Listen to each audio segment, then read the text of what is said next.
Nakatakdang humarap sa piskal ang aktor na si Matt Evans ngayong umaga. Inireklamo po siya ng pambubugbog ng kanyang live-in partner. May news to go si Jay Sabale live. Jay? Ivan, nananatiling nandito pa rin sa Pasig Police Headquarters ang aktor na si Matt Evans. Ito ay matapos siyang ireklamo ng kanyang live-in partner ng pambubugbog at inaresto siya linggo na madaling araw. Ayon sa inihaing reklamo ng kapatid ni Higgins na si Juan Alberto Carlota, inabutan niyang nagtatalo si Evans at ang kanyang kapatid. Nang pumagitna siya, binugbog din umano siya ng aktor. Naawat lang daw sa pambubugbog ang aktor nang may dumating ng tanod. Kaya maging si Carlota ay naghain na rin ng reklamong physical injuries laban sa aktor.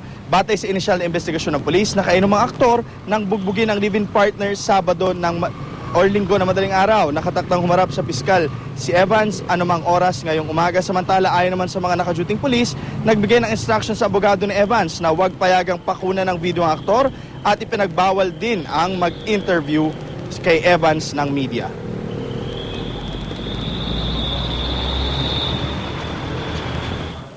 Wala pa tayong konfirmadong pag-uusap na sila'y magkakasundo. Hanggang sa mga oras na ito ay inaabangan pa rin ang pagbaba mula sa detention cell kay Evans dahil haharap nga siya sa piskalya ngayong umaga. At yan muna latest mula dito sa Pasig City. Jay Sabale, GMA News.